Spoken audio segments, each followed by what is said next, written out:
partners once again. A little business between friends, and always just a step ahead of the law.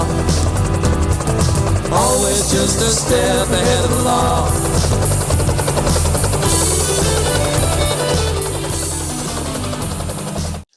I guess some of the wildest influx of money I've seen was one of my mentoring families. It was a family out of Honeydew, and the dad lived in Fortuna, and he kind of took me under the wing a little bit. They were very redneck,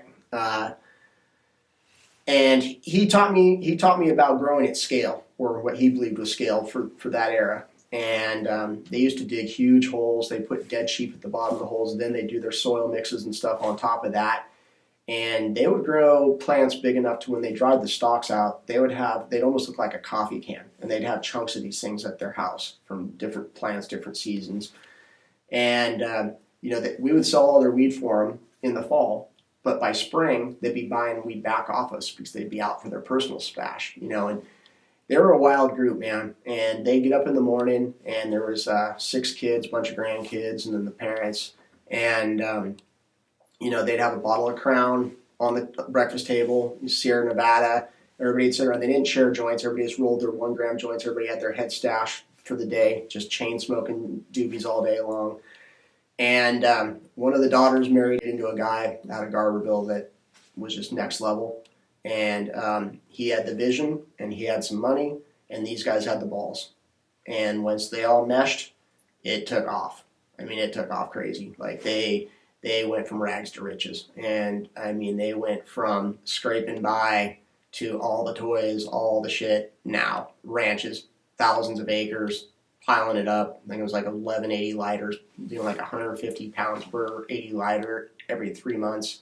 It was insane. It was just fucking insane. It was just overnight. That was still probably early 2000s. Yeah, it's probably early 2000s because it was still 4,200 a pound. So, it was wild. It was just wild. Yeah, I mean, they, buy a brand new Ford pickup and, have like an ATV that they couldn't fit in the back, like a 6-wheeled Max or something amphibious. Just jump up there with sledgehammers, just beat the wheel rails in. License plate's not even on this thing yet, right? Still dealer plates. Now they can put their toys in the back of this new truck, right? 2 weeks later, trade it in because a different model of like the Dodge came out that they liked better. Oh, that engine's better. Fuck this Ford. Let's go get this Dodge. Plates show up for the truck. The trade-in value's plummeted because it's just been beat on with a sledgehammer. You know what I mean? No fucks given. It was just that kind of money. It was insane. I mean, the gun collections they had was just awesome. It was insane. It really was.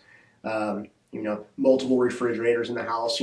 One just for drinks. You'd have 6-course meals on a Tuesday kind of thing. They'd be cooking all day. The women would be in there just prepping whatever. You'd have rotisserie chicken, a pile of T-bones. I mean, you had options. It was insane. They didn't know what to do with the money, but they were doing things with it. They were definitely doing things with it for sure. That was my biggest wow moment with cash, was just seeing their exposure to it, how much was being brought in and what it did for them. They weren't real quiet about it, and a few of them got in trouble, but comes with the territory.